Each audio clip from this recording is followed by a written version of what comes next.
Depuis bientôt un an, Emmanuel Macron et le gouvernement ont fait de la lutte contre le Covid-19 l'alpha et l'oméga de leur action politique. Le confinement dont nous subissons les privations pour la deuxième fois est la mauvaise solution et sa fin n'est encore qu'hypothétique. Une chose est sûre, ses effets sur notre économie sont calamiteux. Plus de 700 000 emplois ont été détruits au premier semestre et 1,5 million de Français ont basculé dans la pauvreté. De leur côté, les médias de masse, alimentés par les subventions d'État et les revenus publicitaires des entreprises mondialisées, assurent le service après-vente d'une classe politique en phase terminale. Tous ceux qui remettent en question leurs affirmations péremptoires sont immédiatement accusés d'être complotistes, le mot à la mode, puis mis au pilori.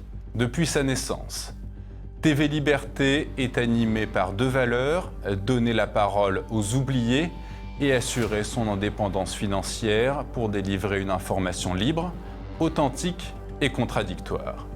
Vous l'avez compris, TV Liberté a besoin de vous.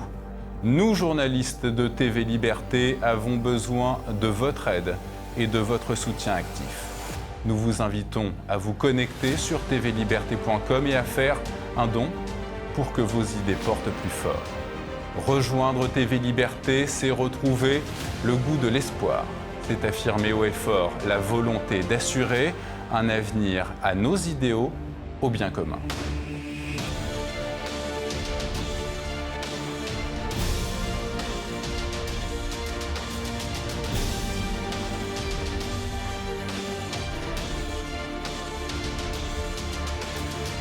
Frappons plus fort.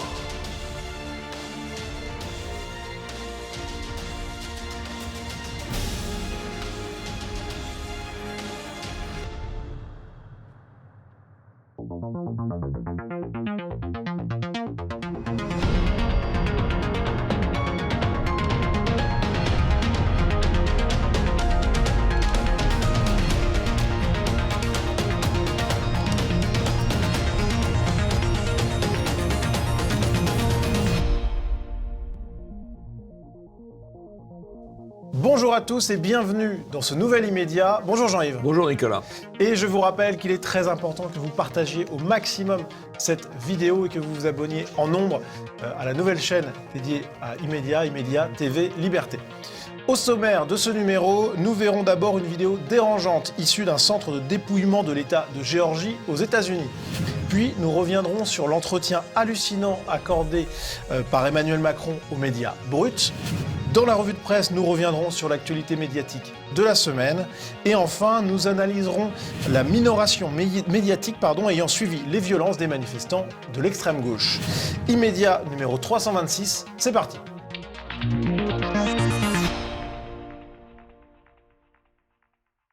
Et pour commencer cette émission, c'est l'image de la semaine. Et cette image, Jean-Yves, c'est cette vidéo enregistrée par une caméra de vidéosurveillance d'un centre de dépouillement de l'État de Géorgie aux États-Unis. Est-ce que vous pouvez nous dire en quoi cette vidéo est intéressante, Jean-Yves ?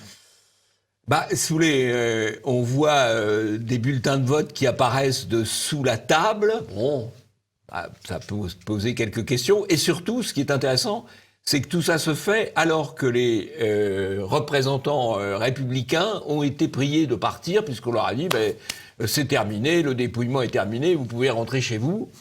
Et ça se passe après. Alors, les fact-checkers bien pensants disent « mais non, oui, mais les bulletins de vote étaient réguliers ». Évidemment, toute personne ayant procédé un jour ou l'autre dans sa vie à des contrôles d'opérations électorales est un peu sceptique sur la régularité du bulletin qui apparaissent après que les observateurs d'un des camps soient partis. Voilà, je n'en dirai pas plus, il faut être prudent. Ce qui est intéressant quand même dans l'affaire, c'est que la vidéo est quand même assez ébouriffante. Il y a eu les fact-checkers américains qui ont quand même été très très prudents, mais en France, on n'en a absolument pas parlé, ni même pour dire que tout ça n'existait pas. Silence, silence, silence. Ouais, la manière dont les médias français traitent cette élection est tout à fait extraordinaire. Deux exceptions quand même notables, Russia Today et Sputnik, qui ont évoqué l'affaire. Oui, mais ce sont des médias dont on nous précise qu'ils appartiennent à l'État russe pour qu'on s'en méfie, voilà. mais qui sont effectivement des médias qui font le job. Ouais, Voilà. les autres n'ont pas fait, ce qui est assez incroyable. Alors par contre, on a sur cette situation américaine, de manière plus large, Jean-Yves, on a cet article de 20 minutes qui est certain, son auteur est certain. La Cour suprême coule les derniers espoirs de Donald Trump. Qu'est-ce qu'on peut dire un petit peu sur la situation aux États-Unis ? Ah bah écoutez, là je vais citer, vous verrez que ma caution est bourgeoise, Laurence Haïm, qui est une militante démocrate, enfin les journalistes françaises soi-disant, mais les militantes démocrates et macronistes, elle a été employée par Macron, elle est installée aux États-Unis, elle alerte quand même, il faut bien reconnaître qu'elle alerte quand même ses confrères sur le fait que la situation n'est pas aussi simple que ça. Et ce matin, jeudi matin, elle a publié un tweet, breaking, attention, alerte, 17 États, attention, 17 États américains se sont constitués auprès de la Cour suprême des États-Unis pour demander que les élections soient annulées dans 4 autres États, c'est-à-dire la Géorgie, le Wisconsin, la Pennsylvanie et le quatrième membre, enfin 4 États, parce que ces États ont fait voter par correspondance de manière contraire à leur propre constitution. C'est-à-dire que la constitution, notamment de Pennsylvanie, prévoit que pour voter autrement qu'en étant sur place, il faut des motifs. Et en l'occurrence, c'est dans la constitution de la Pennsylvanie. Ouais. Et en l'occurrence, les gens ont voté massivement par correspondance, ou on a voté pour eux, je ne sais pas, sans motif. Et donc, c'est un vrai sujet juridique. Alors, qu'est-ce que la Cour suprême va faire ? Si elle applique la lettre des constitutions, elle va sûrement annuler les élections. Bah, c'est pas évident quand même. Mais... Si elle applique la lettre, elle va le faire. Ouais. Si elle prend en compte d'autres éléments, peut-être l'urgence sanitaire, que sais-je encore, elle n'annulera pas, peut-être. Ouais. Mais en tout cas, nous n'allons pas trancher, en tout cas pas trancher à la place de la Cour suprême. En tout cas, c'est un sujet dont les médias français devraient parler s'ils faisaient de l'information. Mais il n'y en a aucun qui en a parlé. Vous voyez, je ne dis pas, ça y est, c'est fait, la Cour suprême va écarter le vote de 4 États qui ont été faits, en tout cas selon les 17 États, mais 17 États américains qui se constituent pour demander l'annulation de l'élection dans 4 autres États, c'est quand même un vrai sujet. C'est une sorte de guerre de sécession judiciaire, avec des États, les grands États du centre de l'Amérique, qui sont un peu en sécession contre les États d'autres États démocrates. Et par un mot dans les médias français ce matin, en tout cas pour le moment à l'heure où on enregistre cette émission, pas un mot. Et Jean-Yves, pour conclure sur cette affaire américaine, cette décision de YouTube annoncée hier, avec tout simplement l'annonce de la suppression de tout contenu publié à partir de la publication donc, de cette information, tout contenu qui induirait les gens en erreur en prétendant que des fraudes ou des erreurs généralisées ont changé le résultat de l'élection présidentielle américaine de 2020. Donc toutes les vidéos qui contesteront cette réalité selon YouTube seront supprimées. C'est assez étrange parce que YouTube a laissé, d'ailleurs c'est très bien, toutes les vidéos qui ont expliqué que les élections de 2016 avaient été influencées par les Russes. Influencées, c'est une chose, puisqu'on agit sur l'idée des électeurs.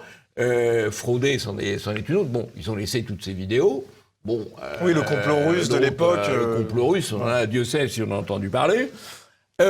Là où ça met un peu mal à l'aise quand même, quel que soit ce que la Cour suprême fasse, bon, effectivement, si la Cour suprême confirme l'élection de Biden, bon, on verra peut-être que Trump a encore des cartes dans sa manche, mais là, ça devient plus difficile.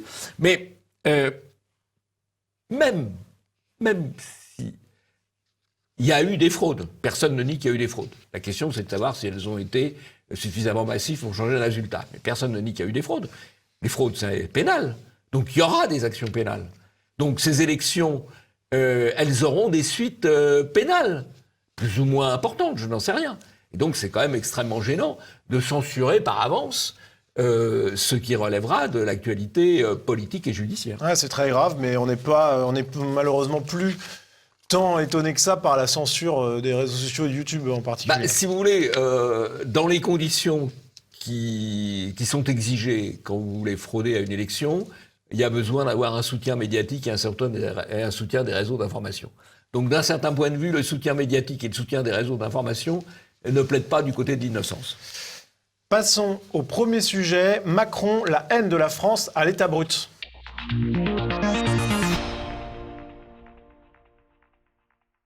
Ce vendredi 4 décembre, Emmanuel Macron a accordé un entretien aux médias Brut, un entretien au cours duquel il a multiplié les déclarations dérangeantes. Mais avant d'aborder ses propos inquiétants, Jean-Yves, quel est ce média nommé Brut ? Alors, Brut, c'est un peu un nouveau média qui vise à occuper les créneaux des réseaux sociaux, les créneaux alternatifs, et de les occuper dans le sens politiquement correct.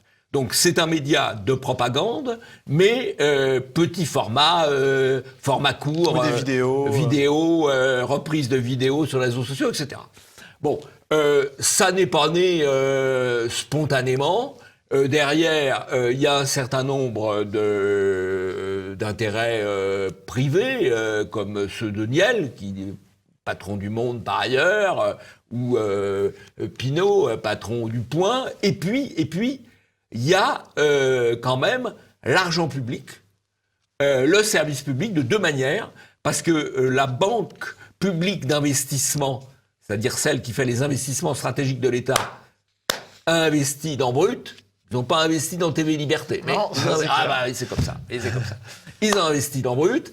Et puis, ils ont leur régie publicitaire est assurée par France Télévisions, ce qui est aussi un soutien. Et donc, ils ont pu se développer pour diffuser le message politiquement correct sous des formats modernes, contemporains, et en direction d'une population plutôt jeune. Alors, une fois puisque 70% de leur audience, semble-t-il, concerne les moins de 35 ans. Alors, une fois qu'on a vu ça, bien, on va s'intéresser aux propos d'Emmanuel Macron. Et pour reprendre cet entretien, nous allons commencer par la fin avec ce tweet de Rémi Bizine, l'un des journalistes ayant interrogé le président de la République. Merci pour vos messages après l'interview avec Emmanuel Macron. C'était un exercice inédit pour moi, jamais facile, mais j'espère avoir fait du mieux possible pour vous. Je voulais porter du mieux possible vos questions des violences policières jusqu'aux Ouïghours. Donc, j'en ai un tweet qui nous en apprend beaucoup. Alors d'abord, qui est ce vous ? Parce que je pense pas quand même que tous les moins de 35 ans ont comme sujet principal les violences policières, entre guillemets quand même, et encore plus les Ouïghours. Qui s'intéresse à ça ? Plutôt les milieux de banlieue, les racailles, plutôt les musulmans qui s'intéressent aux Ouïghours, peut-être un peu l'extrême gauche. C'est quand même une cible très particulière. Il y a quand même tous les jeunes urbains influencés par l'extrême gauche qui sont... tous les jeunes urbains se lèvent pas tous les matins en pensant aux Ouïghours quand même, j'imagine. Autre journaliste qui participait, outre Rémi Bizine, Yagmur Sengiz de Brut et Thomas Negarov de France Info. Et face à ces trois journalistes, Emmanuel Macron a parlé plus de 45 minutes de la question des violences policières. Il a ainsi évoqué la question des contrôles au faciès. C'est vrai qu'aujourd'hui, quand on a une couleur de peau qui n'est pas blanche, on est beaucoup plus contrôlé. Beaucoup plus. Et encore plus quand on est d'ailleurs souvent un garçon. On est identifié comme étant un facteur de risque, de problème, et que c'est insoutenable. Et donc ce qu'on va mettre en place à partir de janvier prochain, c'est deux choses. D'abord, un grand sondage, comme l'ont fait les Britanniques. SOS Racisme l'avait proposé d'ailleurs il y a quelques mois. Et on a trop tardé à le faire, ils avaient raison. La deuxième chose sur les contrôles, c'est qu'on va mettre en place une plateforme nationale avec un numéro d'appel, la possibilité de signaler, et ce sera géré par l'État, le défenseur des droits et des associations compétentes en la matière, en particulier la LICRA. Bon, alors le contrôle aux faciès, d'abord, c'est une blague. Dans les quartiers de l'immigration ou dans le 93, il n'y a pas besoin de faire un contrôle aux faciès. Vous trouvez forcément des musulmans, des arabes, des africains, puisque pratiquement une grande partie des blancs sont partis. C'est ce qu'on appelle le white flag. Donc, contrôle aux faciès, c'est pas très très sérieux comme argument. Puis maintenant, si on regarde les chiffres, Si on regarde les chiffres, je vais les citer rapidement, mais je vous renvoie à Je réinforme, qui fait une étude extrêmement précise là-dessus. Les étrangers, officiellement, en France, c'est 6% de la population. 16% des homicides, 30% des vols avec violence. Ouais. Donc logique qu'ils soient plus interpellés que les autres. Ça, c'est les étrangers. On ne parle pas de la deuxième génération. Hein. Alors, la deuxième génération, dans les quartiers de l'immigration, il y a une étude qui a été faite à statut social égal. Pas ceux qui soient plus pauvres que nous. À statut social égal, eh bien, la participation aux actes de la délinquance est de 3 à 4 fois supérieure pour les Noirs que pour les Blancs, pardon d'utiliser la terminologie que je suis bien obligé d'utiliser, et 2 fois plus pour les Maghrébins, à statut social égal. Bon, et encore, on parle dans les quartiers où il y a effectivement les gros problèmes. Dernier élément, c'est la conséquence de tout ça, c'est que à peu près 70% de la population dans les prisons françaises est issue de l'immigration et pour plus de la moitié musulmane.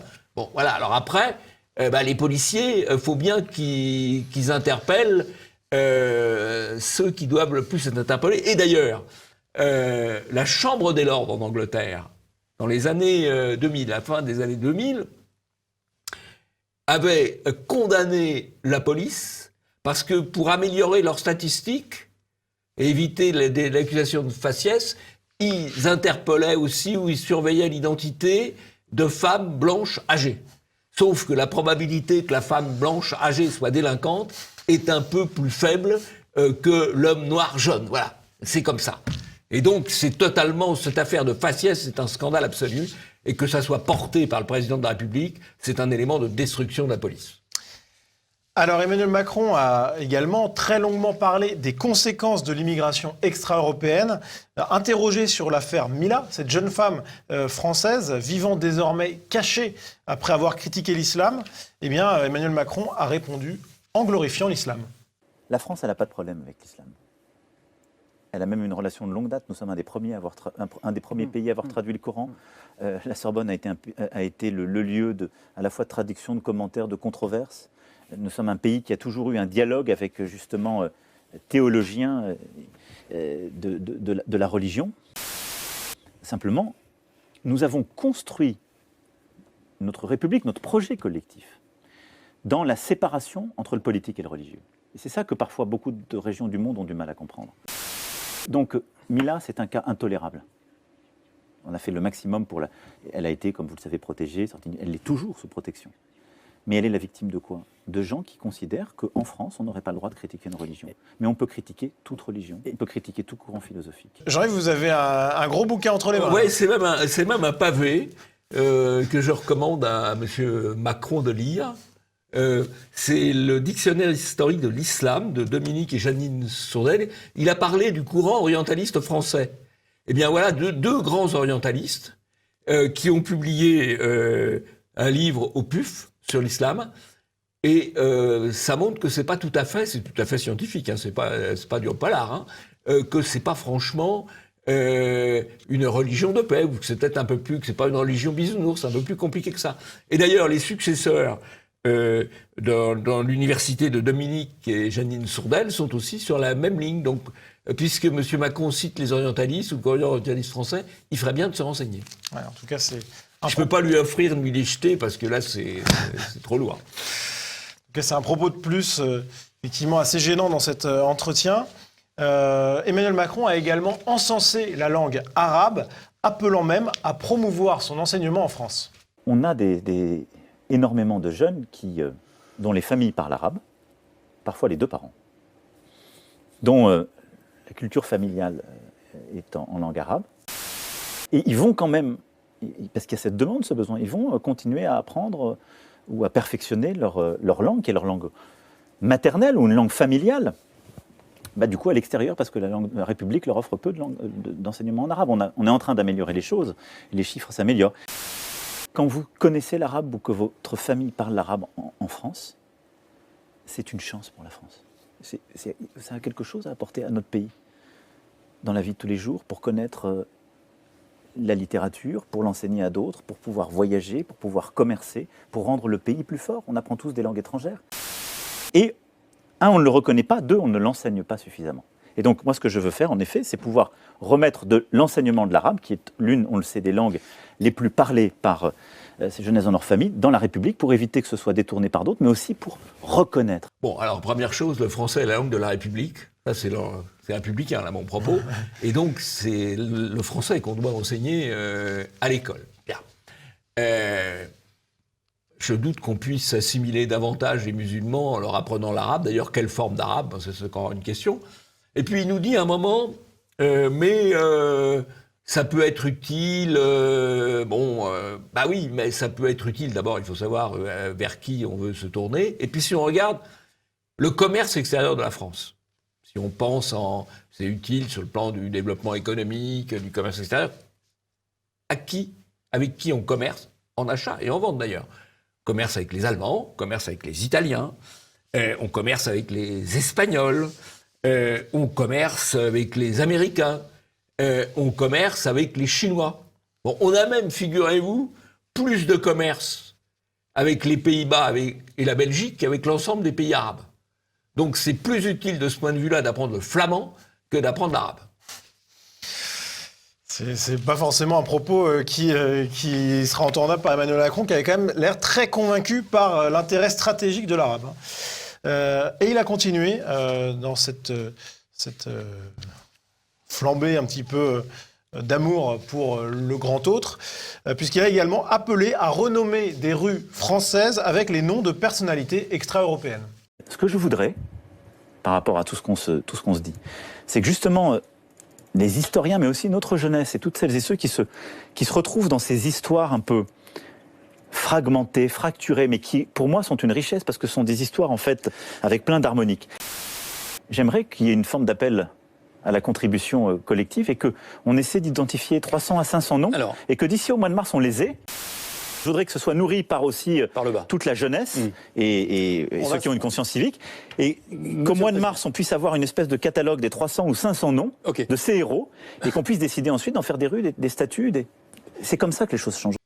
Ça, c'est totalement artificiel, puisque la France a été faite par des personnalités européennes, donc les noms de rues, c'est des noms de personnalités européennes. C'est pas plus comme sur les monuments morts, d'ailleurs. Les noms de personnes européennes sur les monuments morts. Alors, ceci étant, il y a quelques personnalités qui appartiennent à l'histoire française, ou qui ont partagé l'histoire française, et qui ont tout à fait leur rue.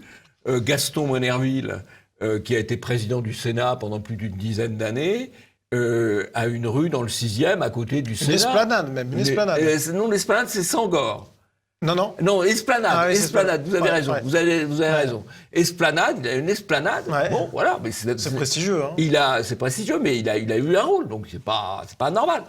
Sangor, qui a eu un certain rôle littéraire et politique aussi, puisqu'il a été député au Parlement français pendant un certain temps, lui, il a une passerelle au-dessus de la Seine. Donc, voilà, il y a pas... c'est pas anormal, mais... en trouver 500 équivalents, ça va être un peu dur. C'est le moins qu'on puisse dire. Et enfin, on a le meilleur pour la fin, avec la réponse d'Emmanuel Macron à cette question. C'est quoi être français? C'est quoi exactement être français aujourd'hui en 2020? D'abord, c'est participer à un projet et à une citoyenneté. On n'est pas un pays où il y a le droit du sang. Et être français, c'est pas une couleur et c'est pas une religion. Premier point. C'est une histoire qui a été nourrie par la religion catholique, l'apport du protestantisme ensuite, l'apport du judaïsme et plus récemment l'apport de l'islam, et donc qui a connu différentes religions mais qui s'est construit comme un projet. Et être français, c'est d'abord être un citoyen, c'est-à-dire adhérer à des valeurs, liberté, égalité, fraternité, laïcité. Être français, c'est ensuite habiter une langue. Et pour moi, c'est extrêmement important. Et donc, c'est appartenir à une histoire, mais qui est enrichie de toutes vos histoires. Et donc, ce n'est pas une histoire unique qui est déjà écrite et figée. Et elle se nourrit de toutes ces histoires venant de tous les continents, parce que la France est un pays-monde, en quelque sorte. Être français, c'est pas grand-chose, hein, puisque c'est surtout une définition négative, c'est accepter l'autre, en quelque sorte, accepter ce qui n'est pas soi. Ce n'est pas tout à fait la définition du général de Gaulle. Nous sommes avant tout un peuple de race blanche, de culture gréco-latine et de religion chrétienne. C'est un peu plus précis et un peu plus construit que ce qu'a bien voulu nous dire Macron. Et puis on peut envoyer sur la vidéo de Paul Emiat être français. Oui, vous êtes la voix off, comme on Voilà, dit. voilà. Pardonnez-moi pour cet anglicisme. Une page de publicité. Alors, quelques réactions à ce discours assez incroyable. On a par exemple Gabriel Robin de l'Incorrect, adresse à la jeunesse d'Emmanuel Macron. 1 heure entière sur les banlieues, la police, l'immigration. Rien sur l'emploi, la ruralité, la sécurité, la tradition. Minable. C'est plutôt... Oui, c'est juste. Oui. Alors, ce qui est intéressant quand même, c'est qu'en même temps qu'on nie l'existence du grand remplacement, quand Macron s'adresse à la jeunesse, il cible la jeunesse issue de l'immigration. Ouais. Donc, alors, pourquoi il la cible? Parce que potentiellement, c'est une cible électorale. Hein. Ouais. Autre réaction d'un jeune, Jordan Bardella, qui n'a pas été convaincu, qui tweet « Flatter le communautarisme est l'unique valeur constante du macronisme. Il voit la France au travers d'une addition de clientèle à qui il distribue des gages, quitte à se contredire. Le séparatiste, c'est lui. » Donc Jean-Yves, c'est une analyse... Très lucide, très juste.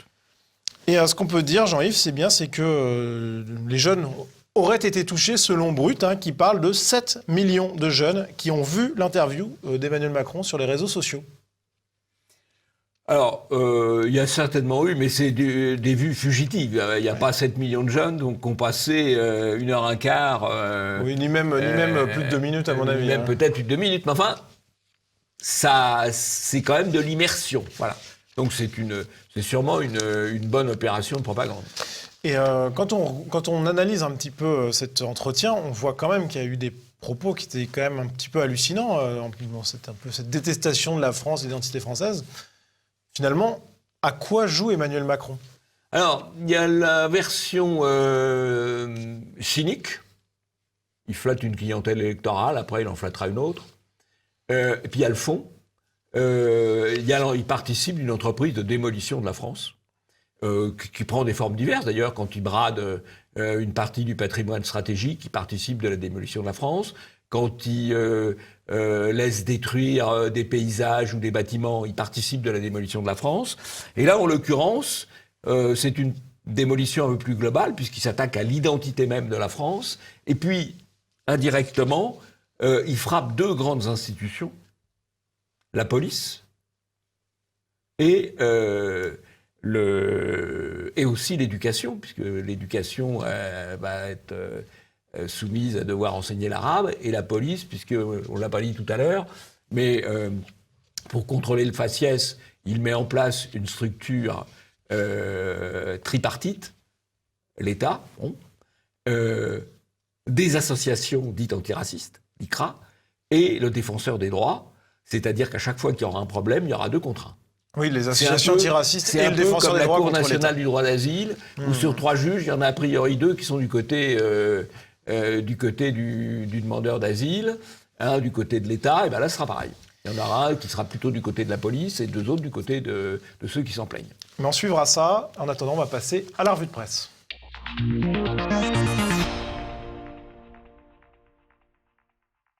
Et pour commencer cette revue de presse, on va s'intéresser à la grosse actualité mêlant sport et médias, Jean-Yves, puisque un match de Ligue des Champions entre le PSG et un club turc a été le théâtre d'une opération de lutte contre le racisme. En tout cas, c'est ce qu'on voit quand on lit les médias sur cette question. En cause, un assistant des arbitres qui aurait désigné un membre du staff du club turc comme le noir, en disant le noir pour l'identifier alors qu'il provoquait des troubles sur le banc de touche, pour le désigner à l'arbitre, pour qu'il le sanctionne. C'était donc le seul noir sur le banc, et donc il l'a désigné par ce terme, ce qui a provoqué un émoi mondial. Oui, alors c'est d'ailleurs assez extraordinaire, puisqu'il l'a appelé, je crois, négru, oui. C'est-à-dire effectivement noir en roumain, mais sans que ça ait une connotation péjoratif en roumain. Voilà. Donc, on monte une affaire sur rien, quoi. Plus rien. Ouais, on a ce tweet de Daniel Conversano, qui est un Français vivant à Bucarest, et qui dit « J'habite à Bucarest, j'entends le mot négru 80 fois par jour. Tout le monde s'en fout de votre antiracisme de taré ici. » Bon, ça a le mérite d'être clair. Ben voilà, oui, mais c'est le bon sens. En Bon sens vu de Bucarest. En tout cas, il y a un bon sens qui était aussi sur les plateaux de télévision de l'équipe, avec Didier Roustan, qui prend l'exemple d'une scène hypothétique se déroulant à Douala au Cameroun pour expliquer un petit peu la situation. On est à Douala, ville que tu connais bien, je connais bien. Il y a 7 noirs sur le banc, un blanc, d'accord? Ou même 2 blancs, 7 noirs. Il y a l'arbitre principal qui demande au 4e arbitre qui fout le bordel là. Si le 4e arbitre dit c'est le blanc là qui fout le bordel, il n'y aura jamais de problème. Hein. Et le blanc, il ne va pas s'offusquer. Hein. C'est un peu du bon sens.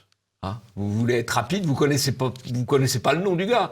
Il n'a pas forcément un numéro sur le maillot. Bah, vous le décrivez physiquement. L'homme, la femme, le blanc, le noir, le vieux, le jeune, les constantes biologiques, on peut dire. Alors, à noter sur cette... Le chauve. Oui, le chauve aussi, c'est par vrai. exemple. Ouais. C'est cette opération un petit peu d'émoi mondial, eh bien, elle a été bien dénoncée par Parivox, un psychodrame antiraciste au Parc des Princes. Et il y a eu de nombreuses indignations. Alors on note par exemple le média très politiquement correct SoFoot, hein, qui salue la réaction des joueurs qui ont quitté la pelouse. Sauf que bien, on apprend via Damien Rieu que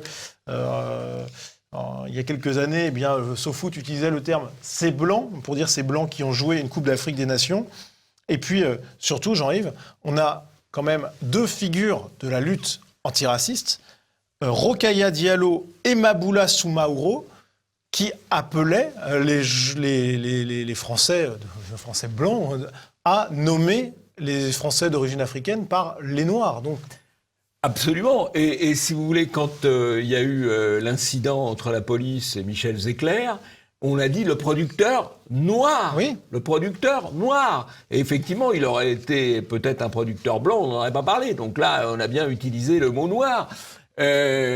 Monsieur Biden a annoncé, il n'est pas encore confirmé, mais enfin a annoncé que s'il s'installait à la Maison-Blanche, il le nommerait un général noir comme secrétaire à la Défense.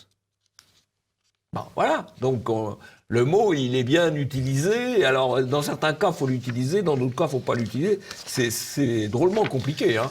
Bon, en tout cas, cette affaire est compliquée à plus d'un titre, puisque on a eu Pierre Webo, qui est donc le fameux Africain qui a été désigné par l'arbitre comme noir, qui a été accusé de racisme pour avoir proféré à plusieurs reprises des insultes, hein, en qualifiant les arbitres roumains de gitans.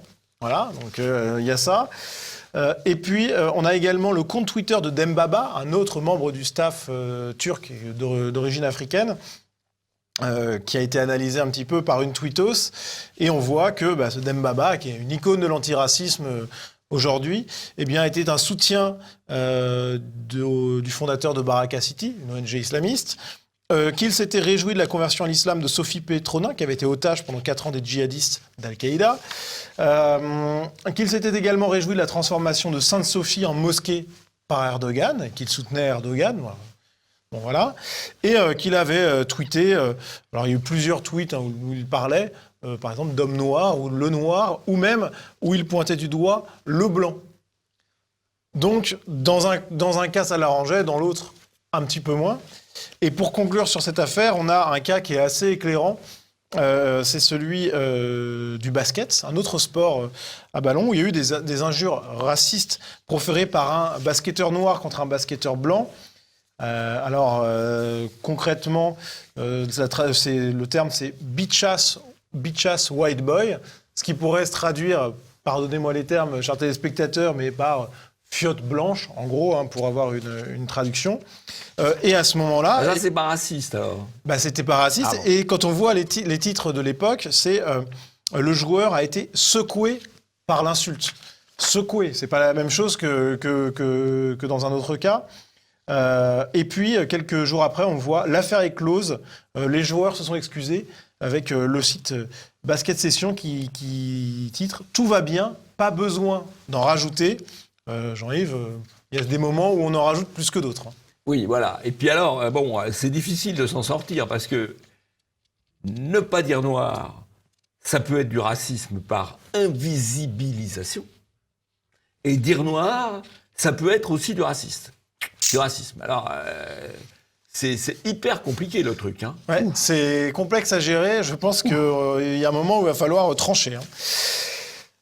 Passons à un autre sujet, tout autre, celui de ce jeune, on va dire, artiste, graphiste, qui a décidé de créer un alphabet non genré. On va regarder la vidéo de France Culture tout de suite. La langue française met de côté certaines personnes qui, aujourd'hui, plus que jamais, cherchent à se faire une place dans notre monde.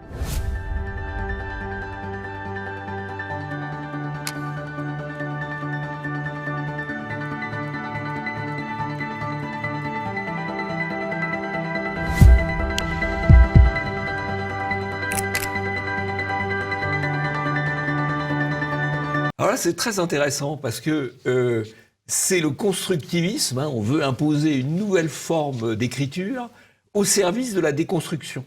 Hein, de la déconstruction de notre langue qui est arrivée là où elle en est à la suite d'une évolution très lente. Donc c'est le constructivisme au service de la déconstruction, évidemment promu par le service public et les contribuables. Hein. Oui, bien entendu. On est habitué. C'est le jeu. Autre actualité médiatique, eh bien, Jean-Yves, je crois qu'un certain Laurent Ruquier a rejoint le camp des fachos. Allons bon. Avec tout ce qu'il a fait, quand même, alors là, c'est formidable. Bienvenue au club, camarade, bienvenue au club.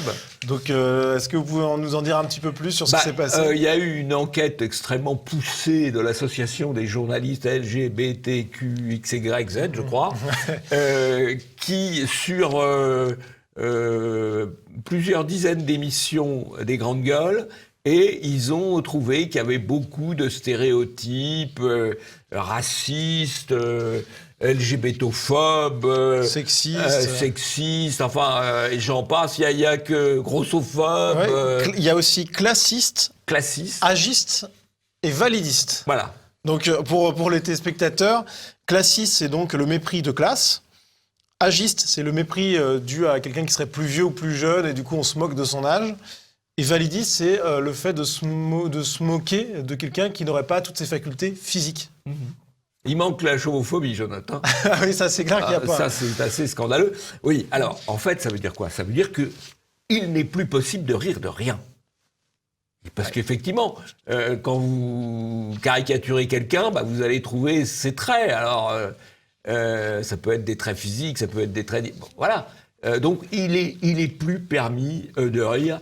Nous sommes en train tous ces gens-là sont en train de nous préparer un asile à ciel ouvert. Ceci étant dit, Laurent Ruquier, qui est un combattant du politiquement correct, qui se retrouve un petit peu pris à son propre piège. Hein. Oui, mais comme tout le monde, hein, c'est la machine infernale. Vous savez, c'est comme dans les purges staliniennes, où toute purge appelle la purge suivante. Et donc, tous ces gens qui ont participé aux purges de gens qui n'étaient pas tout à fait politiquement corrects à leurs yeux, ils finissent par être purgés, ou être attaqués. Voilà. Ouais, c'est vrai. Et oui. C'est comme sous la Révolution française aussi. On envoyait à la guillotine, puis le type qui avait envoyé un autre à la guillotine, il était lui-même envoyé à la guillotine. Il passait. Donc là, c'était au tour de Laurent Ruquier. Il serait temps de faire un thermidor culturel. Alors, autre actualité, Radio France qui veut proscrire la mention chrétien d'Orient dans ses pubs. Jean-Yves, c'était une actu du début de semaine.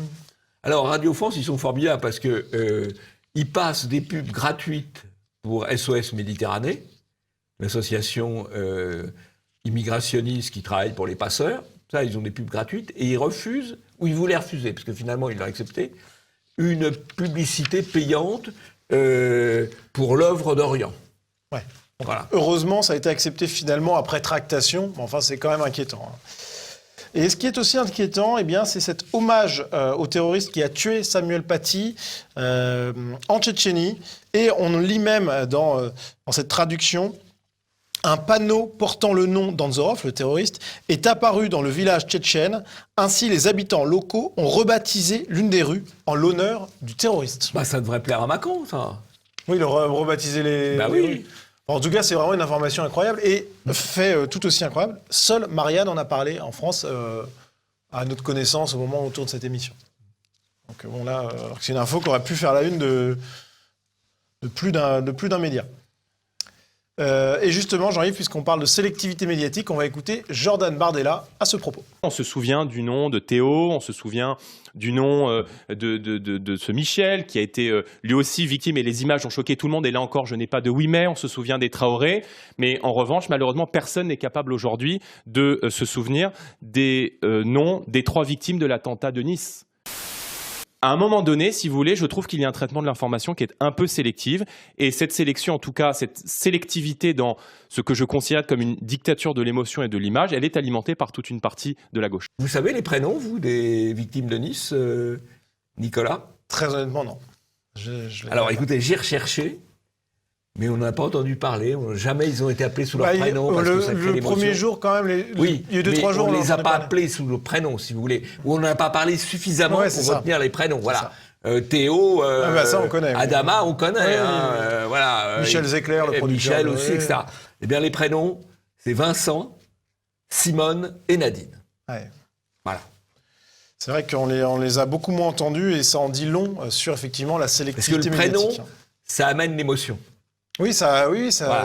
Et donc, exactement. dans un cas, on donne le prénom pour créer la familiarité, la proximité. Dans l'autre cas, Ouais. on en parle un peu avec le nom et après, on occulte. Très juste. Et on ne fait pas de portrait, ou peu de portraits. Alors, actualité service public avec France 2 qui décide de dire adieu au programme artistique Dardar qui a officié pendant 18 ans. Donc c'est pas mal, hein, une émission qui dure 18 ans, c'est rare.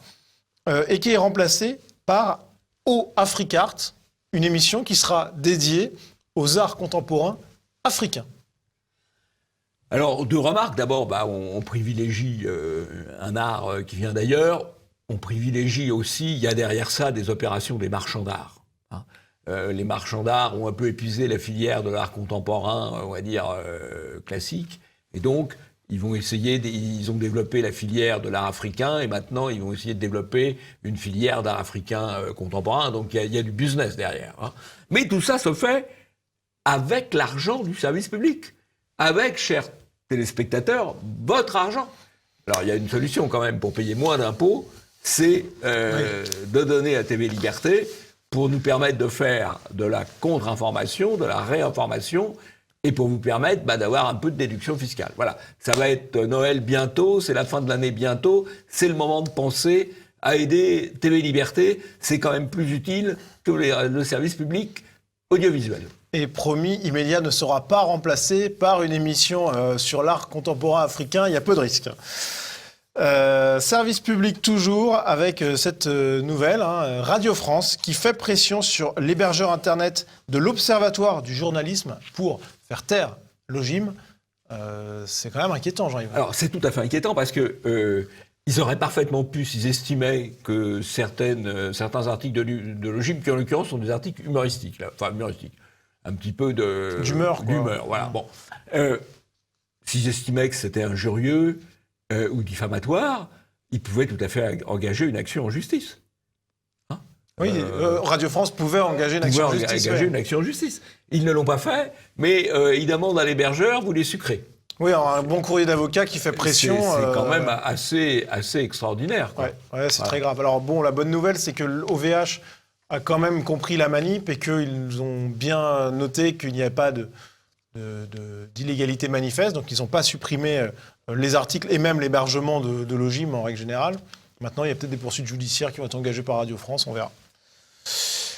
Passons au deuxième sujet. Violence d'extrême gauche, un sentiment trompeur d'embrasement.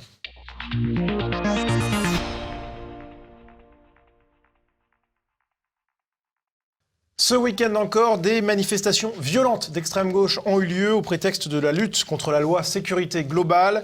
Et une fois encore, des violences graves ont eu lieu contre des policiers, avec par exemple le jet d'un cocktail Molotov. Tout est parti d'une publication par l'AFP d'une série de photos des violences de la journée.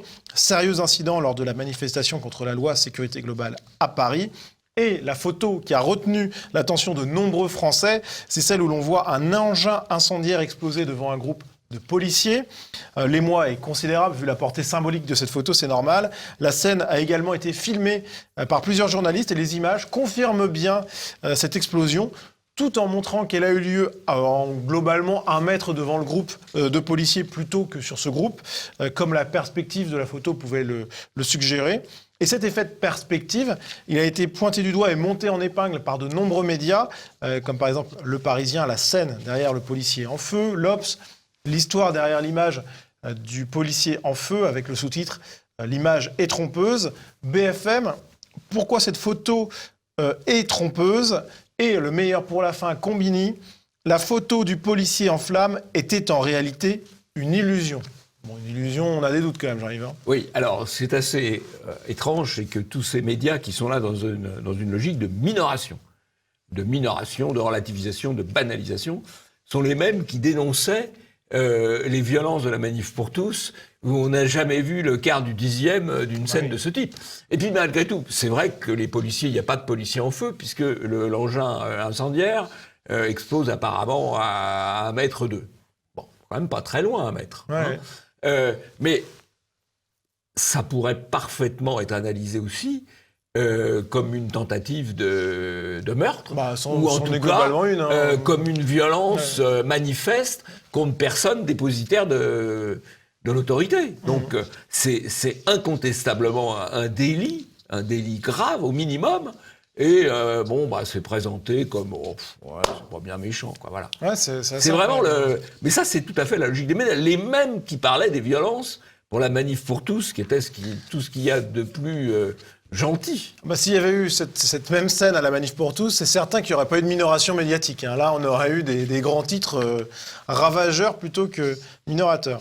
Et Jean-Yves, alors c'était pas la seule actualité médiatique en marge de cette manif, puisqu'on a également eu un tweet de l'humoriste de France Inter, Guillaume Meurice, un tweet, un bisounours qui agite une matraque avec les hashtags Bonne Manif et ACAB. ACAB, ça signifie All Cops are Bastards, c'est-à-dire tous les flics sont des salauds, en gros. Et Jean-Yves, ce tweet, il est un petit peu étonnant quand même. D'abord, c'est un tweet qui globalement appelle quand même à aller à la manif et qui est publié par un journaliste de France Inter qui se présente sur son compte comme chroniqueur à France Inter. Donc il engage sa radio. Il pourrait dire, il y a un certain nombre de journalistes qui disent ce tweet n'engage que ma personne. Ouais. Là, en l'occurrence, il engage la radio, le service public. C'est vous qui le payez. Et justement, on va voir une vidéo de réaction sur le plateau de Pascal Praud à ce tweet polémique. Mais c'est juste honteux. Oui, surtout en fait, c'est juste honteux. Oui. Donc Laurence Bloch, qui est directrice de France Inter, Madame Veil, qui dirige Radio France, qu'est-ce que vous allez faire ? Rien. Rien. On a le droit de dire tous les policiers sont des bâtards par quelqu'un qui est payé par nos impôts. Et vous savez, écoutez, qu'est-ce que vous voulez que je dise ? C'est pas bien de dire ça, mais il y a un moment où on a quand même envie de se dire qu'on en a marre de payer pour ça. Et tous les policiers en a marre de payer notre redevance. Mais c'est un scandale. Pour financer le salaire de Monsieur Meurice. Mais c'est un scandale. En fait, c'est un véritable scandale. Vous allez me dire que c'est pas bien, mais personne ne dit rien. Il a parfaitement raison, Pascal Praud. Hein. Et moi, je vais encore vous répéter la même chose. Payer le moins possible d'impôts en obtenant des déductions fiscales par des dons à TV Liberté. Oui, c'est clair que quand on voit ça, c'est assez étonnant. On va voir si Guillaume Meurice sera sanctionné ou pas. On se souvient qu'un autre humoriste de France Inter avait violemment blasphémé contre Jésus. On se souvient d'une chanson qui, en plus de ne pas être drôle pour un sou, était vraiment violente. Pas eu de sanction particulière, donc on verra ce qu'il en est pour ce tweet. Dernière chose sur cette affaire, Jean-Yves, un tweet de Jacques Peuzet de Libération qui reproche aux syndicats policiers de ne pas respecter un certain devoir de réserve. Oui, alors ça c'est assez marrant, c'est les journalistes qui donne des leçons de devoir de réserve à des syndicalistes. Alors déjà, le devoir de réserve, ça existe dans l'administration, c'est sûr, mais c'est extrêmement élargi pour le syndicaliste. Bon. Et en l'occurrence, ce qui est reproché aux policiers, quand on dit qu'ils demandent au devoir de réserve, c'est précisément, on pense à Linda Kebab, qui a dit les Black Blocs sont protégés. Voilà, c'est ça qu'on veut empêcher de dire, entre autres. Et puis on veut empêcher les policiers de montrer des images où ils sont quand même exposés à des traquenards, à des guet-apens, que sais-je encore. Voilà. On veut censurer. Là, c'est Libération qui appelle au fond à la censure. Et ce qui est certain, Jean-Yves, c'est que à Libération, justement, il n'y a pas de devoir de réserve. Ça, c'est clair qu'ils donnent leur avis, les journalistes. Non, mais il y a un devoir de censure. Oui, il y a un devoir de censure. Il y a un devoir de censure. Jean-Yves, ça va être la fin de cette émission, mais vous avez un coup de chapeau à une personnalité médiatique bien connue. Ah oui, à Jean-Pierre Pernaut, qui va reprendre du service avec sa propre chaîne, enfin en liaison avec TF1, pour des informations régionales à sa manière, pour traiter l'actualité de manière hebdomadaire et pour des reportages. Bon, ça va être un petit peu de souffle, j'espère, de politiquement incorrect sur un grand média. Voilà. Bon courage. On suivra ça avec attention. JPP TV. Voilà. C'est la fin de cette émission. Merci à vous de l'avoir suivi. N'oubliez pas de partager au maximum cette vidéo autour de vous. Et puis Jean-Yves, on se dit à la semaine prochaine. À la semaine prochaine.